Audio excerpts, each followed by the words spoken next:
J'étais de garde de nuit quand ma femme, mon frère et mon fils ont été amenés, tous inconscients. J'ai couru pour les voir, mais un médecin m'a doucement arrêté.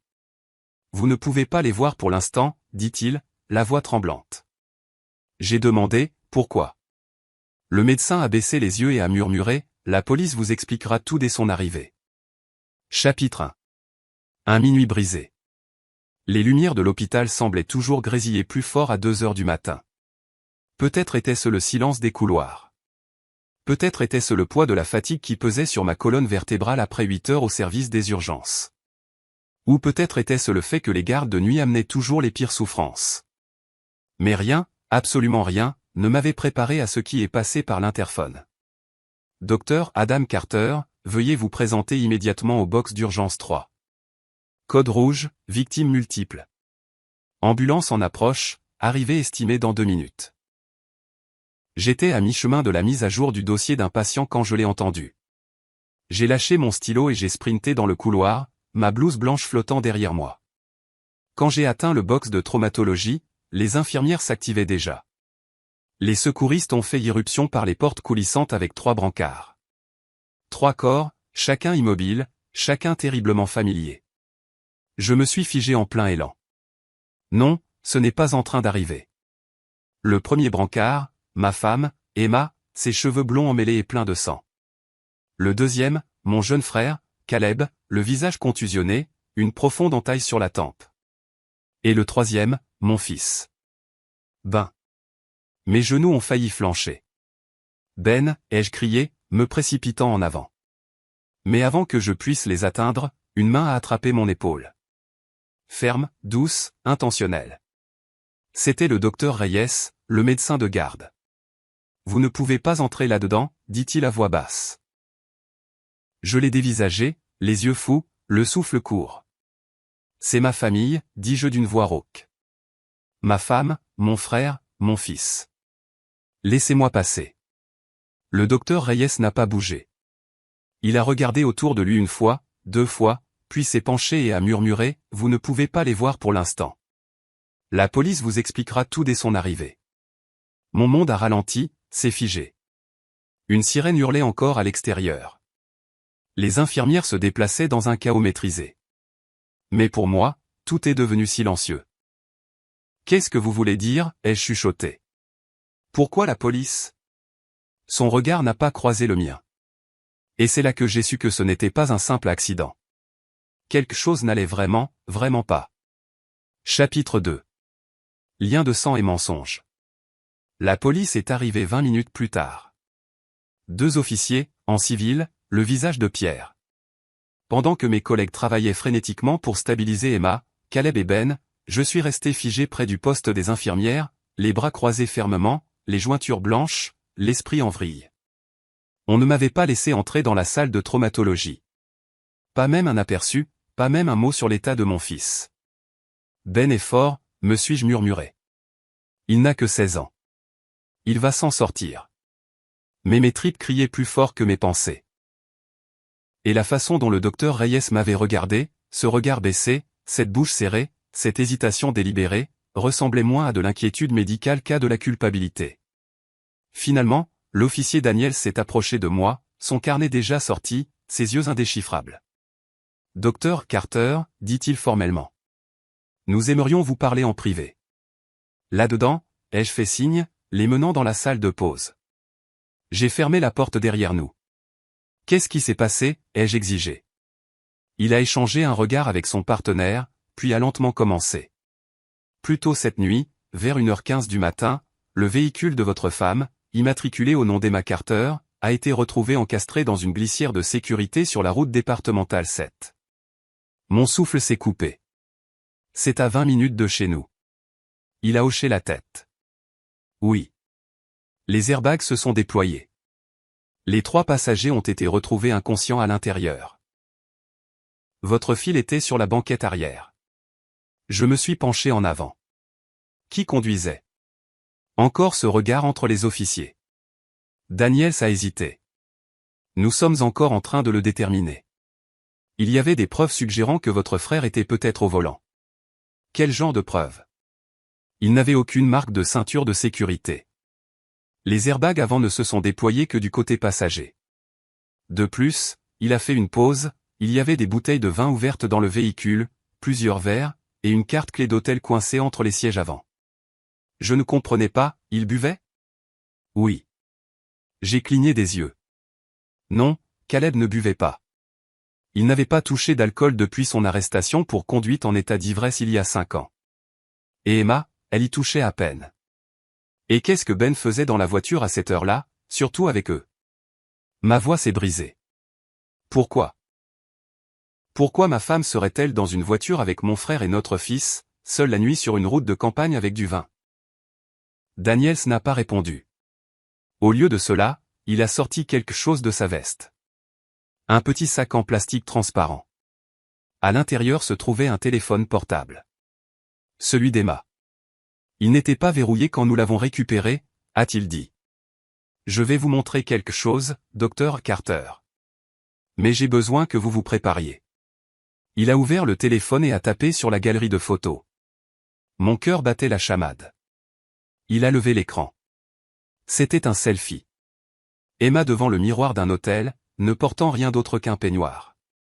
Les bras de Caleb autour de sa taille, lui embrassant le cou. L'horodatage indiquait minuit 48 cette nuit, 27 minutes avant l'accident.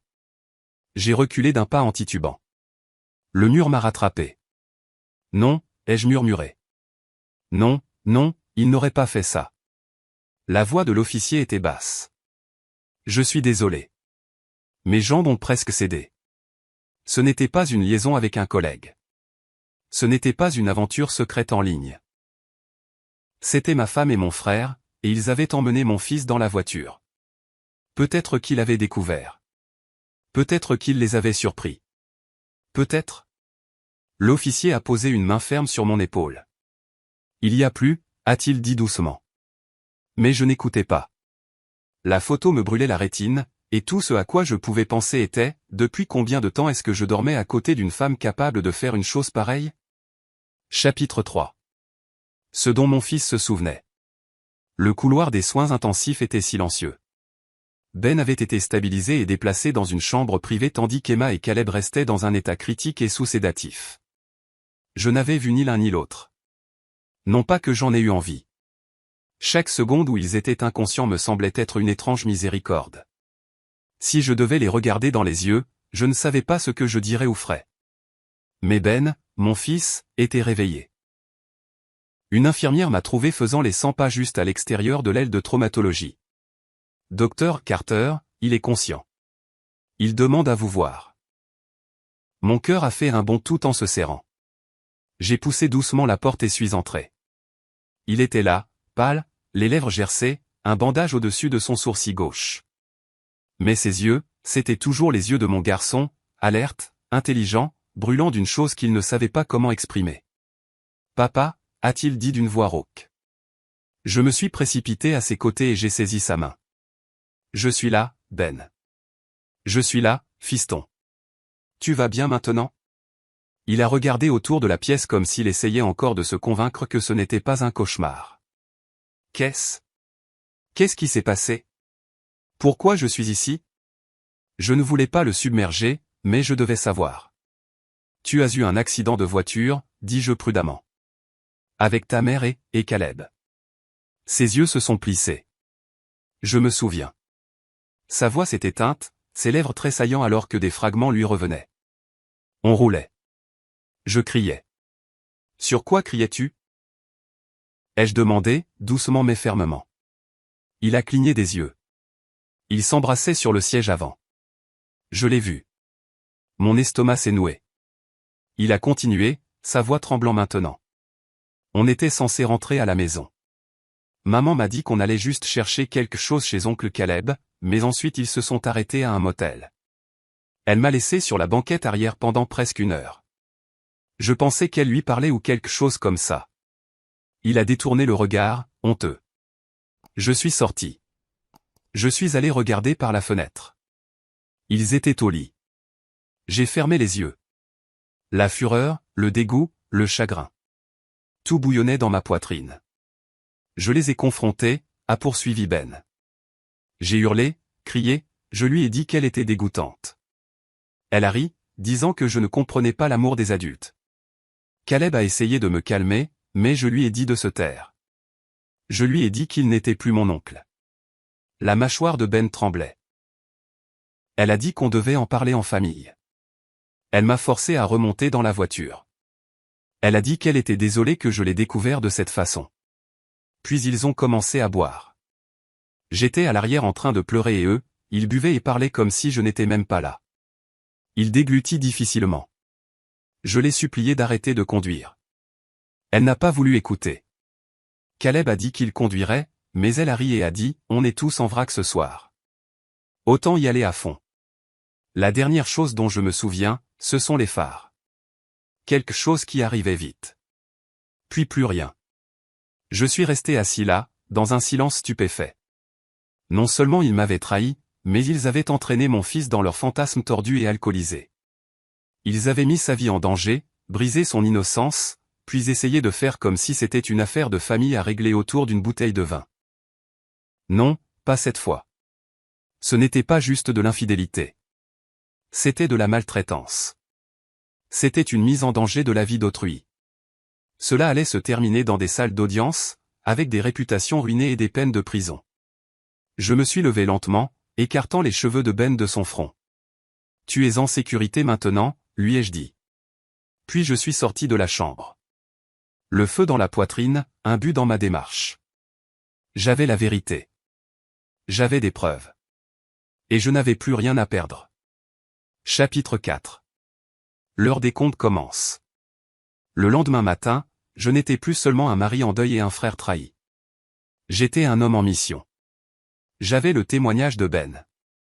J'avais le téléphone d'Emma avec des photos accablantes et des journaux de discussion qui montraient clairement que ce n'était pas un dérapage ponctuel et alcoolisé. Cela durait depuis des mois. Et j'avais les dossiers de l'hôpital montrant les taux d'alcoolémie d'Emma et de Caleb. Tous deux légalement en état d'ivresse. Cela, combiné à l'accident, ce n'était pas seulement une trahison. C'était un crime. Je me suis assis dans mon bureau, j'ai fermé les stores et j'ai passé un appel. Jason, c'est ta dame. J'ai besoin d'une faveur. Une grosse. Jason était un avocat spécialisé en droit de la famille que je connaissais depuis des années. Vif, discret et froid quand il le fallait. Après que je lui ai tout expliqué, il est resté silencieux un instant. « Tu veux une procédure de divorce ?» a-t-il demandé. « Oui, un dépôt en urgence immédiat. » « Et les poursuites pénales ?» J'ai hésité, puis j'ai serré le poing. « Je veux tout. Ils ont mis la vie de mon fils en danger. Je veux que cela devienne public, légal, bruyant. » Il y a eu une pause, puis, alors on commence aujourd'hui. À midi, nous avions déposé une demande de divorce avec une ordonnance restrictive temporaire pour empêcher Emma de contacter Ben ou moi. Le soir, j'avais remis toutes les preuves numériques à l'officier Daniels, qui a confirmé que le procureur poursuivrait probablement pour mise en danger d'enfant et conduite en état d'ivresse avec un mineur à bord. Et le coup de grâce, j'ai envoyé un tuyau anonyme avec des photos en pièces jointes au comité d'éthique de l'hôpital, où Emma travaillait encore techniquement comme conseillère principale. Dans son rôle, elle conseillait des patients vulnérables, y compris des adolescents. L'hypocrisie me donnait la nausée. Ce soir-là, je suis retourné à l'hôpital et je me suis tenu devant la chambre de Caleb.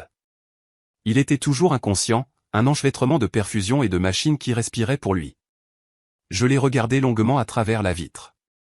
C'était le frère qui me protégeait des brutes. Le frère qui a pleuré à mon discours de mariage. Et il avait tout gâché pour un fantasme égoïste avec ma femme. On pense qu'on verra toujours venir la trahison. On pense qu'elle sera tape à accent grave-l'œil, évidente, dramatique. Mais parfois, c'est votre propre sang qui embrasse votre femme dans votre dos.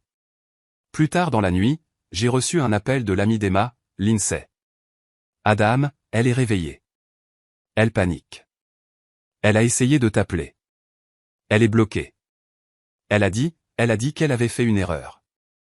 Qu'elle ne voulait pas que ça aille aussi loin. J'ai failli rire. Elle a conduit ivre avec mon fils sur la banquette arrière, Lindsay. C'est aussi loin que ça puisse aller. Elle dit que tu réagis de manière excessive. Je suis resté silencieux un instant. Alors dis-lui ça, ai-je dit. Dis-lui que je ne suis plus en colère.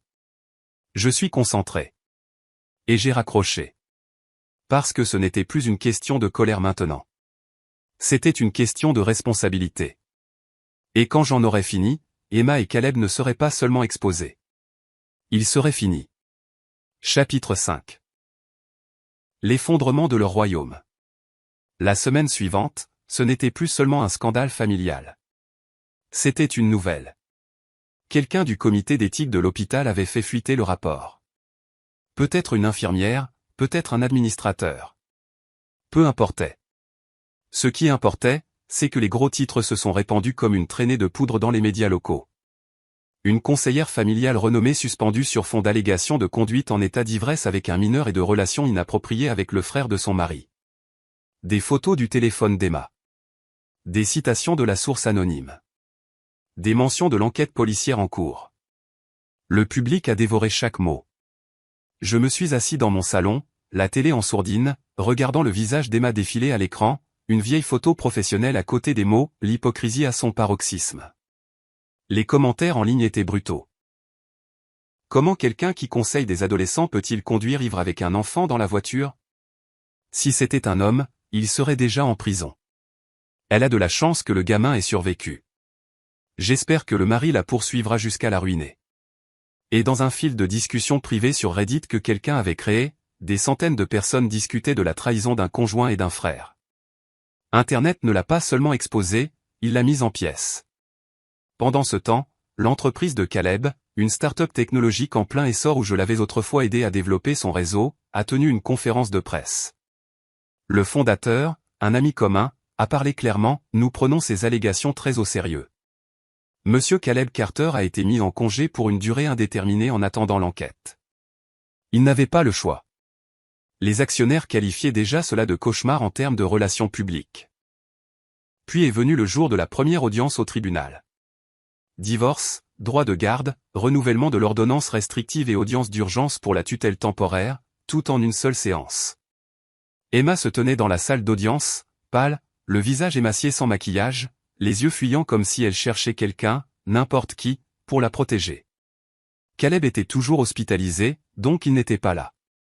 Mais Emma, elle n'avait plus personne. Même son avocat semblait fatigué d'elle. Le mien, en revanche, était un prédateur dans un costume sur mesure.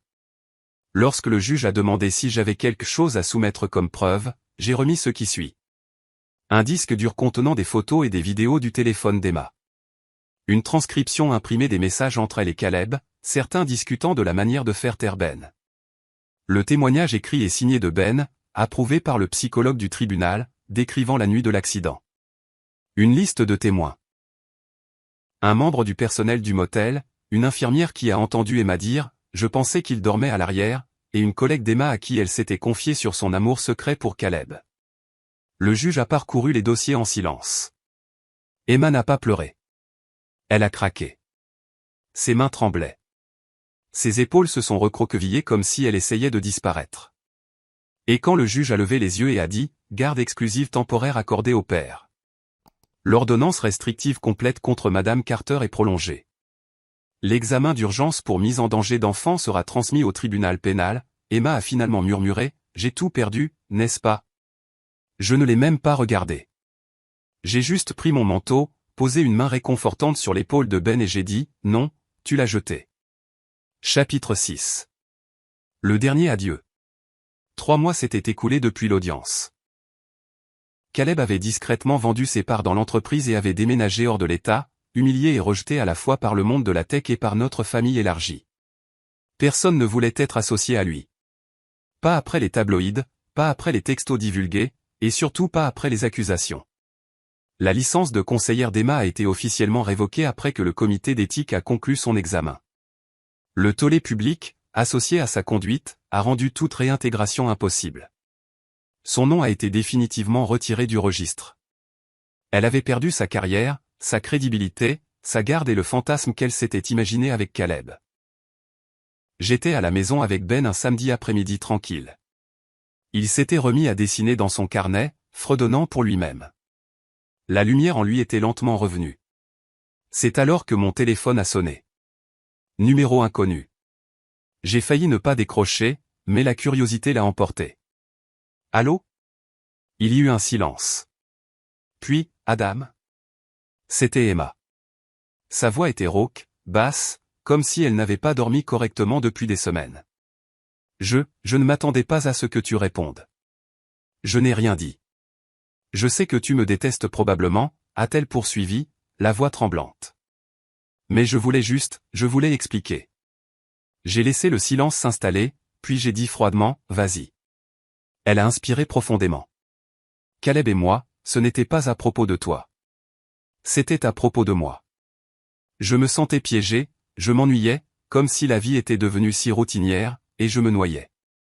Il m'écoutait. Il me faisait sentir désiré. Pendant que je travaillais de nuit pour subvenir aux besoins de cette famille, dis-je sèchement. Je sais, a-t-elle murmuré. Je sais que j'ai tout détruit. Mais peut-être que si tu avais été plus présent émotionnellement. Je l'ai coupé. N'ose même pas rejeter la faute sur moi. Tu ne m'as pas seulement trahi. Tu as mis en danger la vie de notre fils. Tu étais ivre dans une voiture avec un mineur sur la banquette arrière, en train de te bécoter avec mon frère. Sa voix s'est brisée. J'ai tout perdu, Adam. Je pensais que peut-être qu'un jour on pourrait parler. Peut-être que tu pourrais me pardonner. J'ai fermé les yeux un instant. Puis j'ai dit, calme et clair, le pardon ne m'appartient pas. Il appartient aux personnes que tu as blessées, et je ne suis pas là pour t'aider à te sentir mieux à propos de ce que tu as fait. Je suis là pour protéger mon fils et enterrer chaque illusion que tu as pu avoir d'être la victime. Elle s'est mise à sangloter. Je n'ai pas bronché. Adieu, Emma. Et j'ai raccroché. Ce soir-là, Ben et moi étions assis dehors sur le porche. Il a levé les yeux vers les étoiles et a dit, « Tu penses que les gens peuvent changer ?» J'y ai réfléchi, puis j'ai répondu, « Oui, mais certains ne le font qu'après avoir perdu tout ce qu'ils pensaient ne pas pouvoir perdre. » Il a hoché la tête lentement, satisfait. Et moi? Je n'avais plus de rage, plus de désir de vengeance, seulement la paix. Parce que les personnes qui avaient autrefois incendié mon monde se tenaient maintenant dans les cendres de leur propre choix, tandis que j'avançais main dans la main avec mon fils vers un avenir enfin libéré de mensonges. Cette vengeance était-elle parfaitement justifiée? Dites-nous ce que vous auriez fait dans les commentaires ci-dessous. Aimez cette histoire, partagez-la avec quelqu'un qui a besoin de cette énergie, et abonnez-vous pour plus de récits de trahison et de justice à couper le souffle. Car ici, chaque mensonge a son heure de vérité, et chaque trahison trouve son ombre. Restez vifs, restez forts, et restez à l'écoute.